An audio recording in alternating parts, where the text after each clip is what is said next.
one of the things I'm doing is I'm working on an app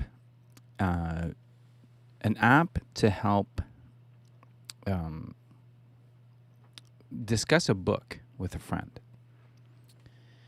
or maybe further down the line, discuss a book in a setting of an online group, an online community that you set up a reading group, and so that's I guess the sort of problem space.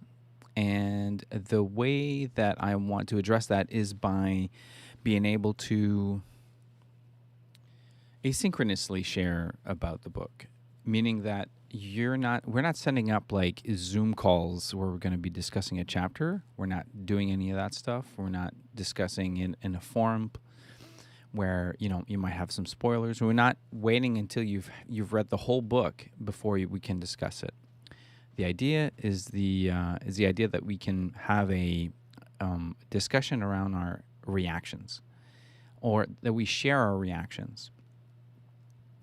The second thought is that our reactions are not going to be so great if it's intended to be super public, because you're not going to share something vulnerable if it's in public. You're not going to share the same level of detail if it's with a friend that you don't want to pester. So you'll cut straight to the chase. Your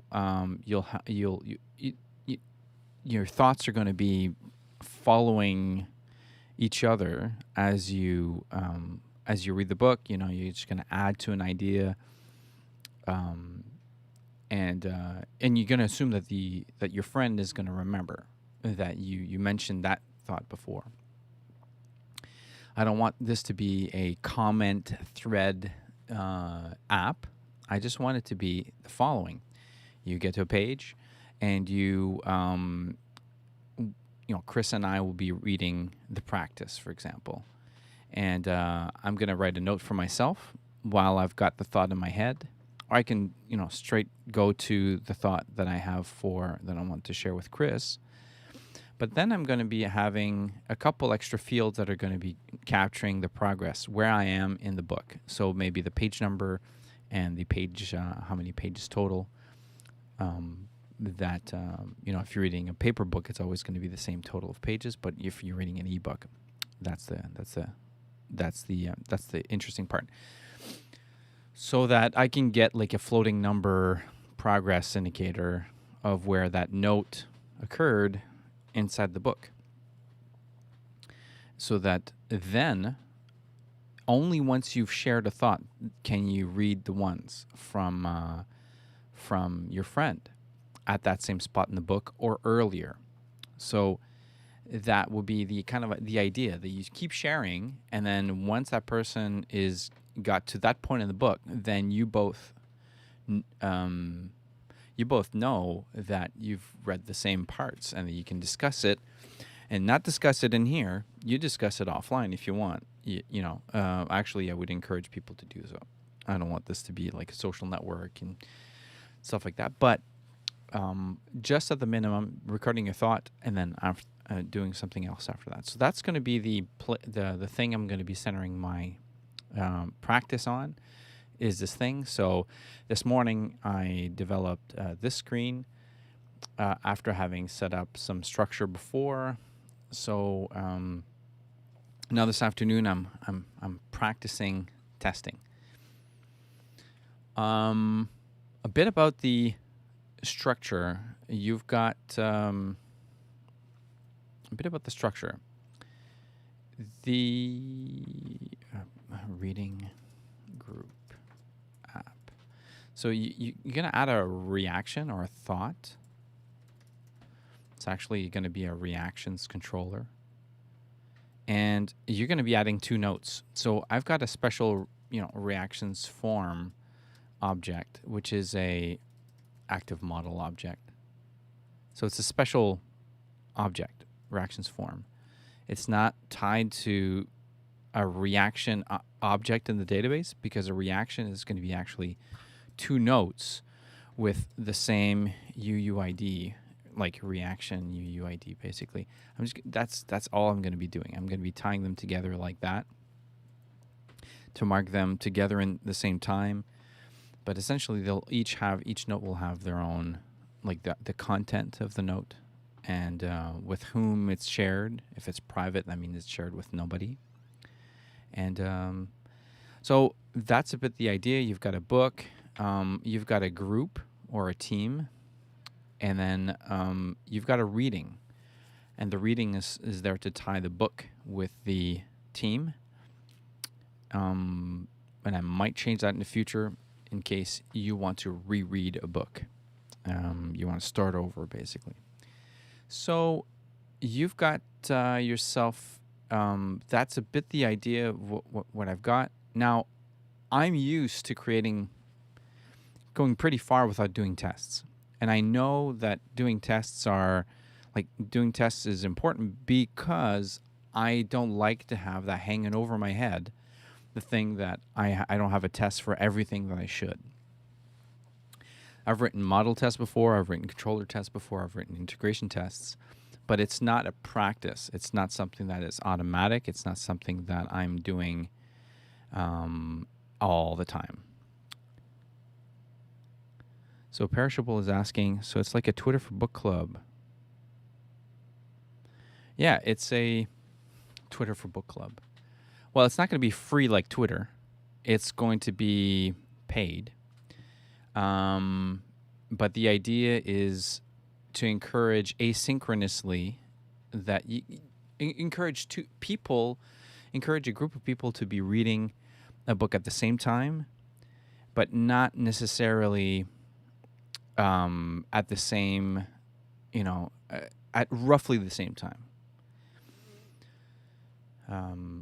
So that you can read at your own pace and not have the other person, not have like these awkward things like, are you at that part yet? I want to discuss it with you. You kind of share your thought right when you read the book at that spot. And then when the person gets to that spot in the book, then they get notified because they'll have shared something at that spot. I'll be able to calculate the fraction of the book, the percentage of the book that you've already read, since you've posted a thought about that at that percentage point. And so asynchronously reading a book together is the idea. So what do I do now? I've got, this thing doesn't even post, like the form is set up to go to the create action on my reactions controller, but it's not working for some reason. I have to check that out. I've stopped there this morning, but I just want to make sure that so far I can do just enough testing so that I can say I've got that agonizing feeling of not having enough tests implemented, lowered or removed. So what does that mean to have enough tests? What does it mean to have enough tests? Like, yeah, your models, model tests are important. Testing, test, like, is this in the way? Yes, it is in the way. Move that up.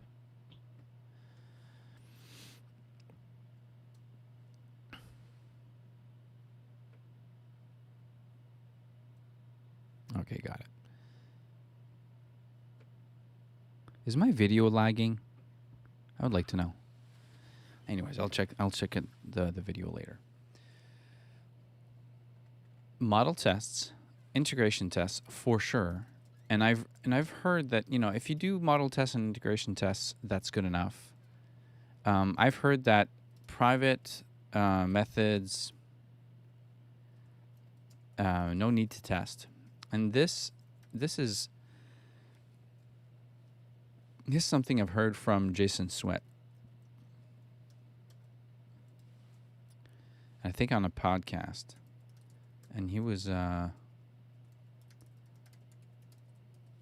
Jason, quoted with Jason. He was talking about that. Like, you only test the methods that have a public functionality, because you're testing the public functionality, not so much the methods. Do you use something like Coverage App to generate a general idea of how strong your test suite is? I don't. I've never heard of the coverage app, but I'm not too concerned about coverage in the sense of what I'll be judged if I were on a team, for example. I don't really want to be on a team and be accountable to a number like that. Maybe if the coverage app would help me spot some things that I might want to test, then that'd be kind of neat. But for me, I'm pretty strongly feeling that these apps that I'm going to be doing are two buckets. One is personal apps, and the reason why I want to do testing is because I want to test robust for future updates, specifically quick updates like patches, dependency updates, dependabot, stuff like that. I would like to be able to very confidently apply updates and know that my product is not going to be broken when I do that. I wouldn't say it's a judgment thing. It's just a sort of brings to light what parts of your code base isn't tested. Let me check that out.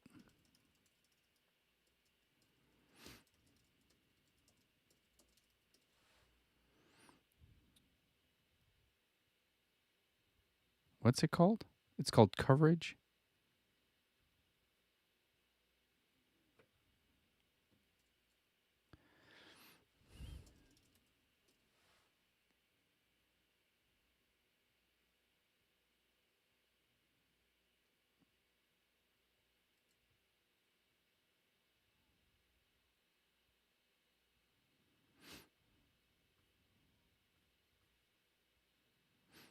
No.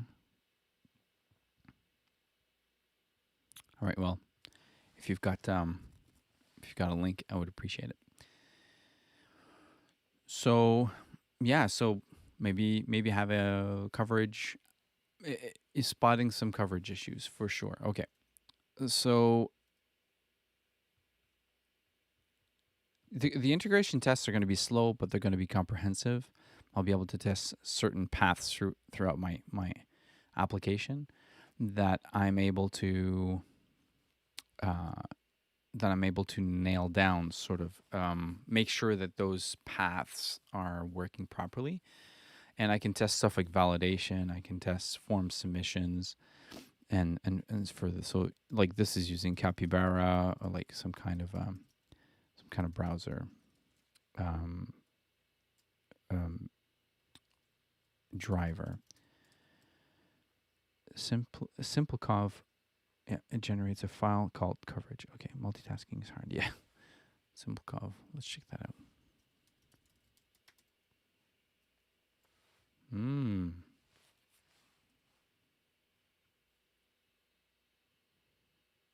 Nice. Okay, cool. Super nice. By the way, my question is for Perishable. Where are you at on Twitter?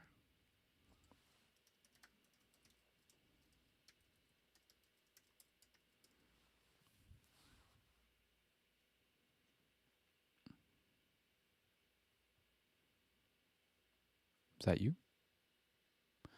Um,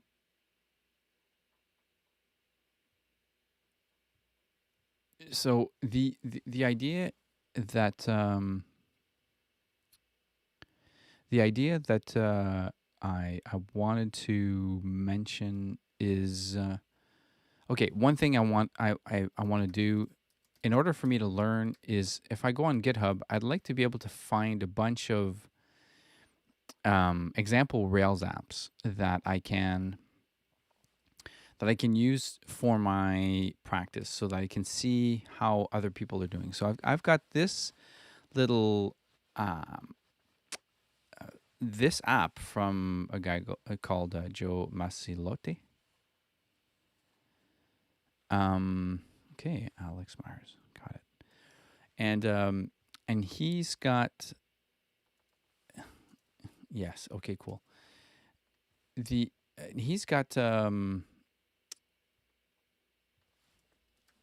this Joe guy has is running the site called railsdevs.com,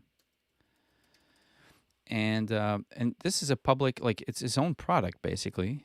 He's going to be money from this, but he's put the whole thing. Hey, Alex. He's got the whole thing on GitHub. So in order for me to answer a bunch of these questions, I like to go in a real project and discuss and check out what has been done in that project. And so I'm looking for GitHub projects, public projects on GitHub that are using Minitest and are ideally using Hotwire. Definitely just turbo frames and stimulus is fine by me. No React. And I just want to learn from these, GitHub repos so that I can get better at testing. So for this feature, I'm for sure going to have an integration test because I'm going to be testing stuff like if I'm only going to enter one of those fields, it should pass. It should pass if even if it's like short length, or maybe I should have a specific length parameter. I'm not really sure what I'm going to be doing, but there's stuff like that.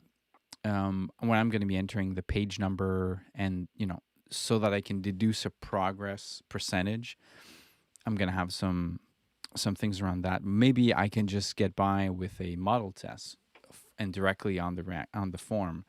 But then I can only, since it's not an actual real file, it's not a real model, this reactions, it's just a controller. There's actually not something in the background that's real. That's like it's not an actual entity. I'm just going to be using the dot valid. I'm just going to be using the dot valid object on the form object. So the form object is where I'm creating this object of notes, having two notes tied to it, and etc. And since it's using active model, I'm assuming I have access to the dot valid check. So those are things like that I'd like to be able to get to, and I would like to get really fast at being able to get to those conclusions about testing. So let me show you one thing that I'm doing in order to get better at testing. It's just retyping a bunch of stuff that I've got inside an application that I find. So what I did is I downloaded Rails Devs, and what I did is I put this.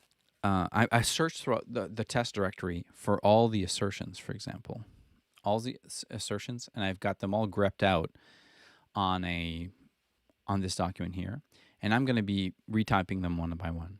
And the other thing too is I want to test what's written in the test description or the test definition. And in order for me to just get it in my head, the types of things that I'll need to be subconsciously thinking about writing as test definitions. So those are my two sort of things that I'm going to be doing, and I could probably make a tweet about that. After I'm done, I'll be tweeting this little trick. So if you don't mind, I'm just gonna be doing a few minutes of that while y'all are here, and you guys let's just hang out while I do that stuff. Of course, you're free to write to me in the chat.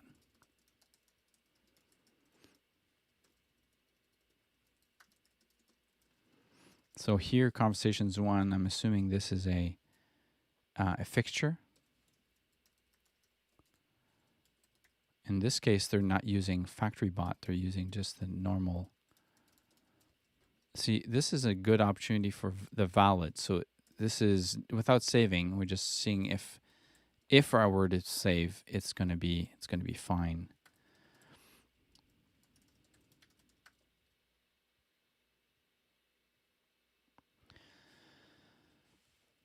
So Alex is telling me, typically when I do testing, I focus on success case, failure case, and edge cases.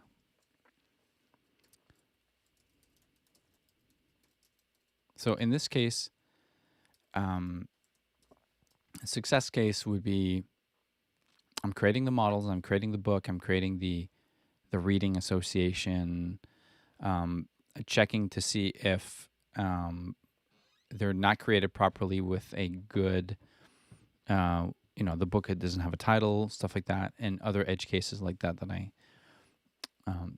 that I've got in the back of my mind for each one of those layers. So at the model layer, one of the things that I'm not sure about doing is having controller level tests. If I have integration tests, and I suppose controller level tests are good if I want to be able to test redirections,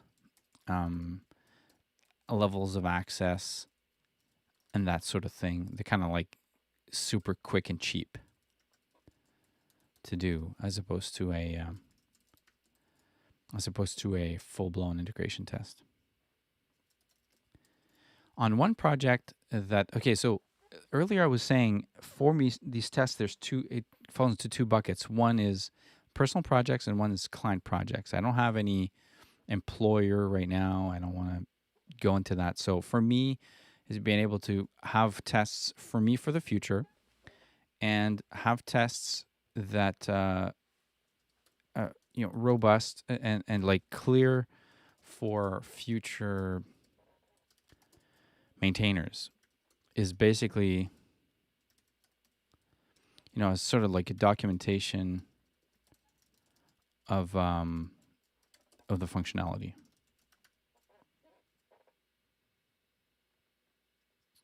Yeah, integration tests should cover my controllers. True.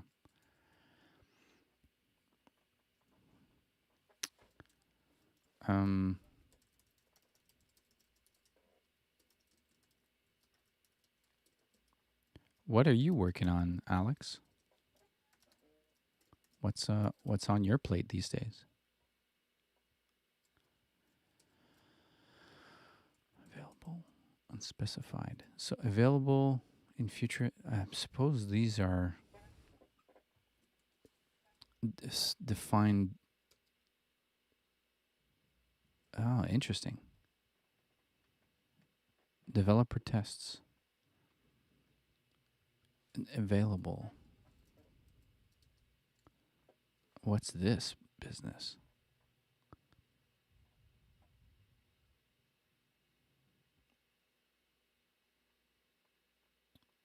The in future and available now and available unspecified. Those are like pretty neat.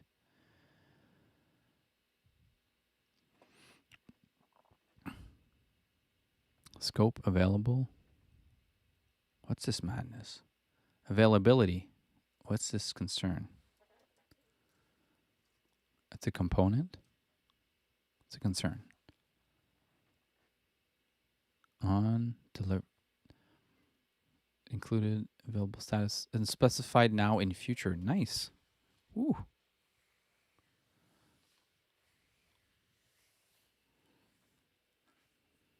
Very cool. See, that's why I like to look at other people's work. So you got a lot. You're rewriting an old iframe implementation to a Vue.js custom element. Nice. Vue.js is cool. Are you wrapping that into a stimulus or something like that so that, page refreshes and stuff like that? Well, it's in an iframe. Okay. Cool.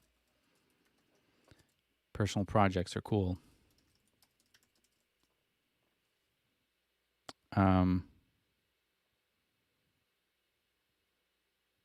So I guess you're freelancing too, right?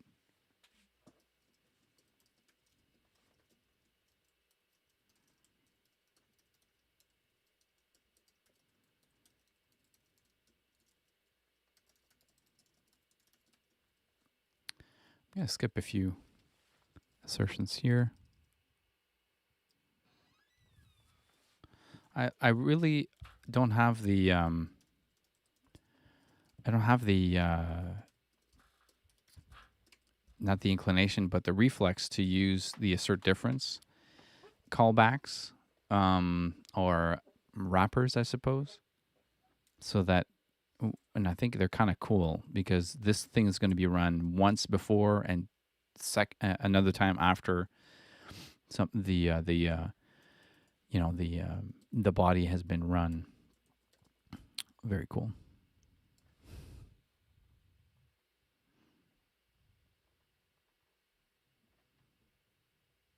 How you're removing the old iframe since recent updates has ruined embedding iframes in CSR.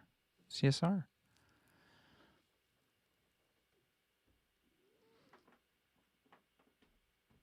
Okay, so right. Okay, got it. So you're both freelancer and you do work as a 1099. Oh, 1099 is a freelancer and you also full time. And be able to yeah, so the Vue.js replaces the iframe. Nice, because it's compiled down to a single JS. Yeah. And the CSS is going to be like encapsulated enough and specific enough to like basically break out of any specificity battles.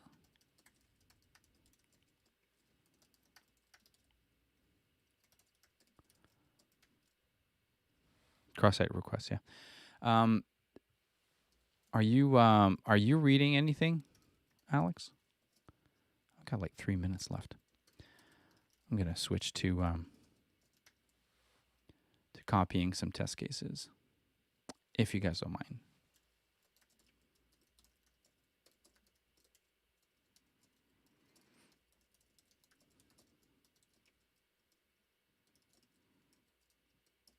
So this test looks at the visuals.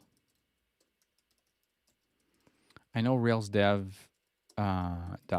uses test view components, and yeah, on one client project I'm doing, I've got this bit of a problem. Is that the Rails app is basically mostly collecting, like storing daily dumps of huge amounts of data into a database so that I can show some charts. And so a lot of these tests are really hard to. I don't really know how I'm going to write them because like I don't want to have like a few 100,000 records loaded, like seeded into my test database in order for me to simulate the range of filtering and the range of you know different states of a chart, because they're kind of you've got the everything is good chart, you've got like some missing chart, you got like the top 15 products chart, or like there's 12 products because there's not 15 version, like all these.